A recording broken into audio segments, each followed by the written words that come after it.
buenos días. Muchas gracias a todos y a todas los que están aquí asistiendo a esta sexta edición de Fusión Digital. Gracias a Nuria.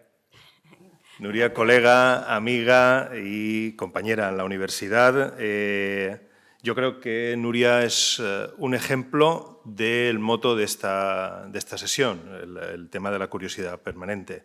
Nuria tiene una carrera muy extensa que se evidencia en su curiosidad por la naturaleza, el mundo y bueno, tiene varios ejemplos de proyectos que ilustran esta natural curiosidad por su entorno.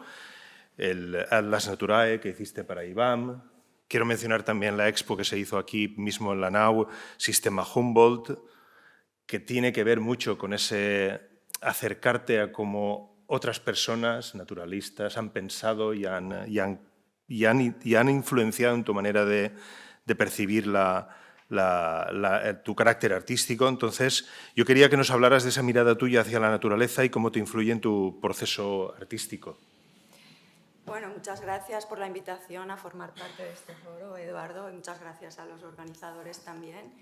Y yo quería empezar primero haciendo una pequeña alusión a lo que habéis estado comentando, el listado de las actividades que se pueden hacer mientras escuchas la radio. Y entonces yo quiero decir que mientras escucho la radio hago deporte, por ejemplo. No hay nada mejor como Nadie sabe nada para meterte en el gimnasio y hacer una sesión estupenda. ¿Vale? O también, por ejemplo, un libro una hora pues para poder pintar mientras estás escuchando la radio. Es maravilloso. Y bueno, volviendo al tema, ¿no? A la pregunta que me has hecho, Eduardo. La verdad es que para mí fue muy motivador el proyecto que me encargó la universidad de trabajar a partir de una revisión de sus 32 colecciones científicas que tiene albergadas en las diferentes sedes y cómo poder articular un proyecto artístico a propósito de indagar cuáles son sus colecciones y cómo hacerlo. Claro, el motor principal de todo esto es la curiosidad.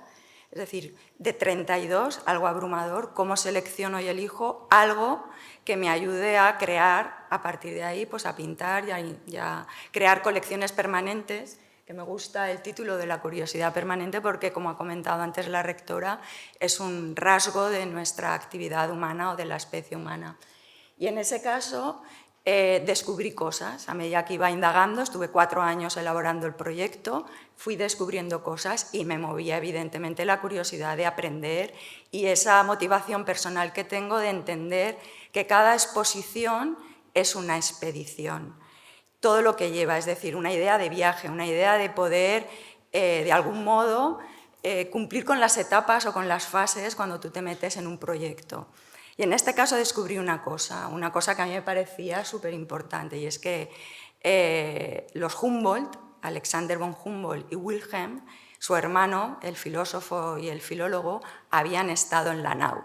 Sí que tenía certeza de que Wilhelm, el filólogo, realmente estuvo en la NAU y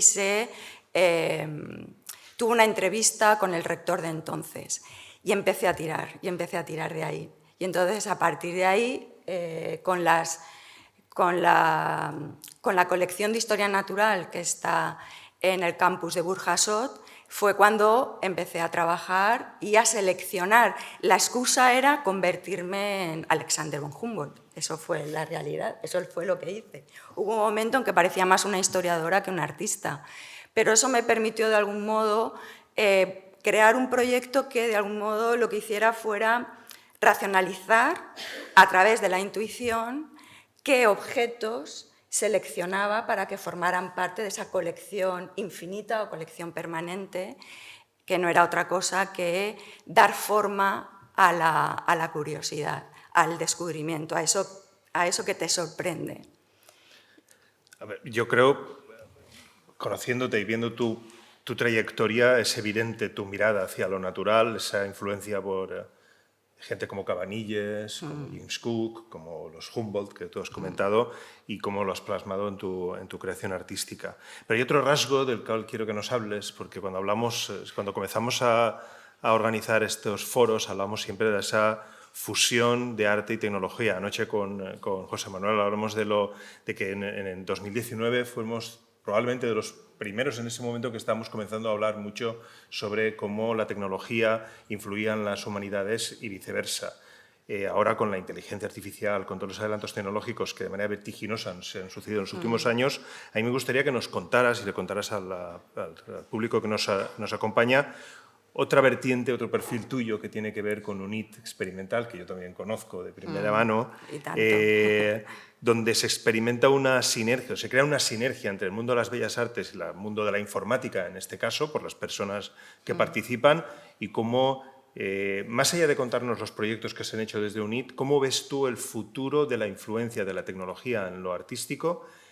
Si esto va a ser algo que se van a complementar y van a crecer conjuntos, o si hay un riesgo de que la tecnología fagocite a lo artístico. No. Esto no es tirar piedras sobre la propia experiencia artística, todo lo contrario. Sí que hay un cierto temor, y es muy lógico, porque lo hace todo mucho más deprisa que nosotros. Es decir, la inteligencia artificial ahora mismo, tú le metes unos prompts, una serie de palabras, y te hace una imagen más o menos aparente en la que tú de algún modo puedes decir, ostras, sí que representa todo aquello que estoy pensando, pero está lejos, o sea, está muy lejos, porque se abandonan rasgos, se abandona la intuición, se abandona el error, se abandona el azar.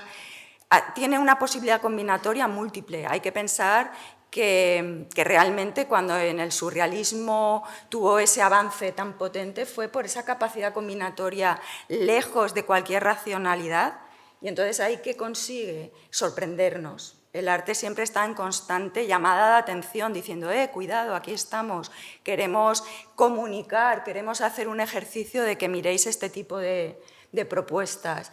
Sin embargo, ¿qué nos ofrece la inteligencia artificial o las tecnologías? Yo normalmente en los proyectos y a través de UNIT experimental lo que hacemos es no plantear un muro de por aquí va el arte y por aquí va la tecnología, sino que siempre hemos intentado fusionar desde una mirada optimista de cómo se pueden nutrir ambos parámetros.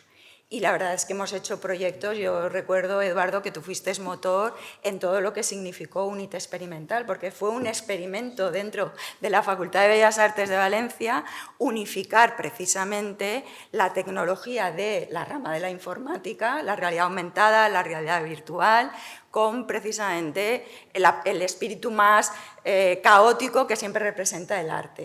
Entonces, claro, eran como dos sistemas completamente complejos y contradictorios. Sin embargo, por eso titulé el proyecto artístico Sistema Humboldt, porque Humboldt, lo mismo que Cabanilles o lo mismo que Goethe, lo que hacen es introducir la intuición, es decir, la expresión, aquello que puede tener otra manera de decir las cosas, a la rama científica.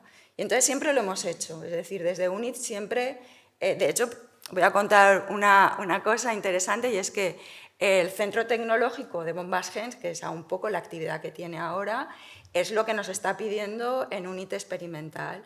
Entonces nosotros, por ejemplo, nos hicieron trabajar y hacer una reflexión sobre Sorolla y sobre Dalí para las exposiciones estas que tienen tan inmersivas, ¿no? y que en realidad nunca ves una obra real, sino que estás viendo todo el rato proyecciones en movimiento de las obras de Dalí.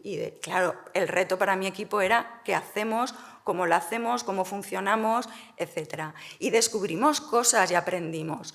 Y de hecho ahora nos han vuelto a llamar para un nuevo proyecto en el que será el tercero, y de nuevo volvemos a fusionar, pero siempre desde la curiosidad que nos supone enfrentarnos a algo que ha creado la especie humana, porque no es que haya aparecido porque haya venido una nave extraterrestre a dejar la inteligencia artificial aquí. Ahora lo que debemos de aprender es saber qué utilidad, qué función, de qué manera la especie humana, algo que ha creado, una artificialia, pues puede de algún modo, por eso se llama artificial. En los gabinetes de curiosidades, de hecho, tenían esas 4 clasificaciones y una era la artificialia. Y yo siempre pienso, bueno, debe de ser la rémora de lo que desde el Renacimiento está apareciendo. No sé, me puedo liar con muchas más cosas. No, a ver, yo conociendo el proyecto, siempre he creído, y tú lo sabes desde el principio, que la tecnología podía ayudar a no solamente complementar, sino aumentar el carácter y el impacto de lo artístico, ayudando en este caso, y llevándolo a lo que nos compete, a dar soporte a esa curiosidad de las personas cuando visitan una exposición, cuando contemplan una pieza artística, etc. Entonces yo soy también tecnooptimista en ese sentido, como Javier, que nos hablará luego, de que lo tecnológico bien complementado con lo artístico nos va a potenciar mucho, obviamente. Claro, si son expresiones del humano. Sí. O sea, tanto la tecnología como la voz artística son expresiones del humano, por tanto... Bien llevadas. Sí, claro, pero para eso está la inteligencia, en este caso no artificial, sino humana, que tratará de ver, ¿no?, cómo combinar, pienso. Esperemos. Vamos a ser optimistas con todo esto. Vale, muchas gracias a Nuria, gracias a todos por asistirnos, porque cumplimos tiempos. Hasta luego. Gracias.